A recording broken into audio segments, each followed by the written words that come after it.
Le président de la transition malienne, le colonel Assimi Goïta, et le président russe Vladimir Poutine se sont entretenus par téléphone mardi 15 août pour évoquer la situation qui prévaut au Niger suite au coup d'État du 26 juillet.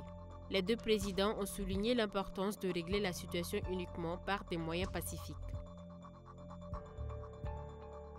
Après Ogosagou, dans le centre du Mali, les camps de la MINUSMA à Ber et Goundam, dans la région de Tombouctou, ont été fermés et transférés à l'État malien, a annoncé la mission onusienne au Mali. Ce vendredi, la ville de Tombouctou a été visée par des tirs d'obus peu avant 9 h. Selon l'armée malienne, il n'y a pas de victimes ni de dégâts signalés. Elle précise que l'évaluation est en cours pour la localisation des tireurs.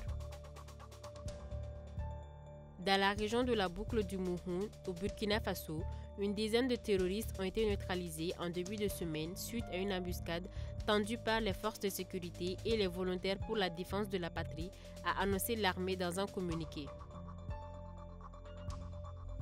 Les autorités burkinabées ont officiellement lancé la plateforme e-Visa Burkina pour la demande de visa en ligne pour les étrangers soumis au visa et qui souhaiteraient se rendre dans le pays. Cette innovation, selon les autorités, vise entre autres à contribuer au renforcement de la sécurité intérieure à travers la maîtrise des flux migratoires, à booster le recouvrement et la gestion des recettes de l'État. Au Niger, les nouvelles autorités entendent poursuivre le président renversé Mohamed Bazoum et ses complices pour haute trahison et atteinte à la sûreté intérieure et extérieure du Niger. Pour la communauté économique des États de l'Afrique de l'Ouest, c'est une nouvelle forme de provocation qui contredit la volonté prêtée aux autorités militaires du Niger de rétablir l'ordre constitutionnel par des moyens pacifiques.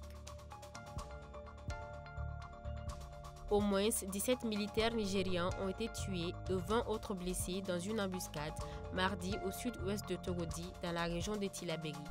L'armée indique que du côté des assaillants, 2 colonnes de plus d'une cinquantaine de motos chacune ont été détruites, soit plus d'une centaine de terroristes neutralisés au cours de leur repli. À propos de la situation politique au Niger, le comité des chefs d'état-major de la défense de la CEDEAO tient une réunion extraordinaire à Accra au Ghana depuis hier jeudi pour finaliser les plans de déploiement de la force en attente, indique l'organisation régionale.